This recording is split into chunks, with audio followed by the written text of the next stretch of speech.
Good morning, students. Beta, +2 class. Welcome back to music class. Beta, today's topic is introduction of राग. रागों का परिचय. तो बेटा आज हमारा पहला राग शुरू हो रहा है, वो है राग भाग्यश्री.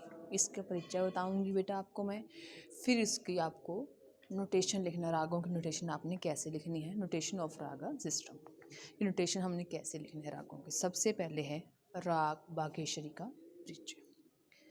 सबसे पहले है जब काफ़ी के मेल से आरोहण रेपा त्याग द्वितीय पहर दिन गानी कोमल मानत स संवाद.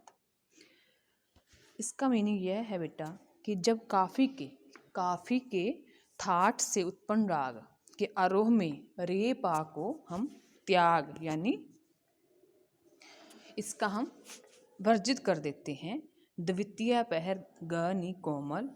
ठीक है, ग नी कोमल है तो इसका गाने का समय द्वितीय पहर है. मानत म कि म लगता है और सा संवादी स्वर है कि संवादी स्वर है, इसलिए इसको राग भाग्यश्री की कहा जाता है.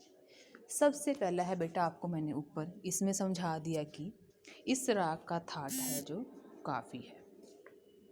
ये काफ़ी थाट का राग है क्योंकि काफ़ी थाट वाले राग में गा और नी स्वर दोनों कोमल लगते हैं.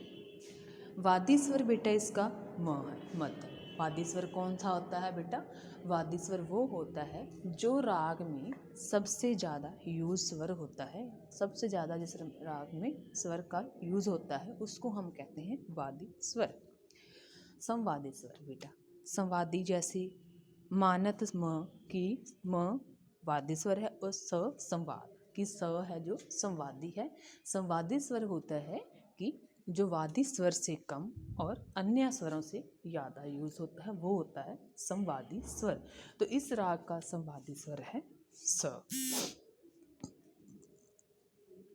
स्वर का मीनिंग, इस राग में कौन कौन से स्वर कैसे लगते हैं, कोमल कहाँ लगता है, शुद्ध कौन से लगते हैं. ठीक है, इस राग के स्वर हैं गा और नी कोमल. क्योंकि राग काफ़ी थाट का है तो गा नी स्वर इसमें कोमल रहेंगे.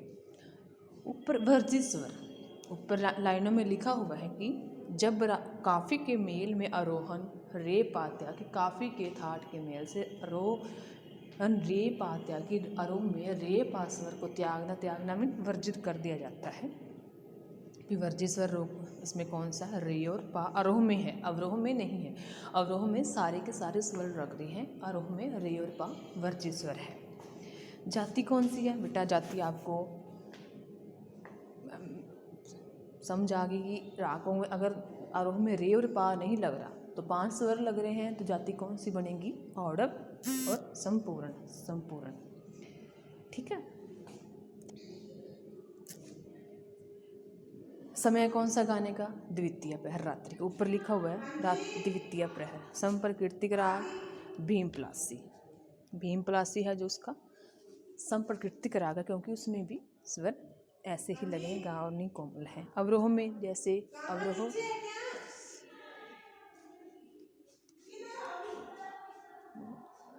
आरोह में कौन से स्वर हैं? कोम सा गा मा धा नी और सा जो है अगला वो है तार सप्तक का.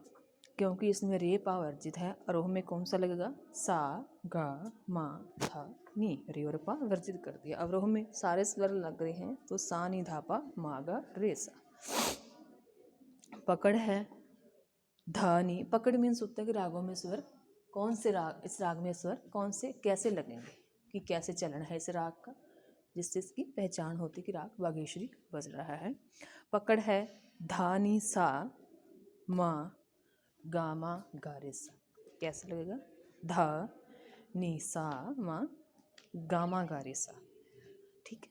इस राग का जमीन है धा नी सा से शुरू होकर गा मा गा रे सा भी बजे.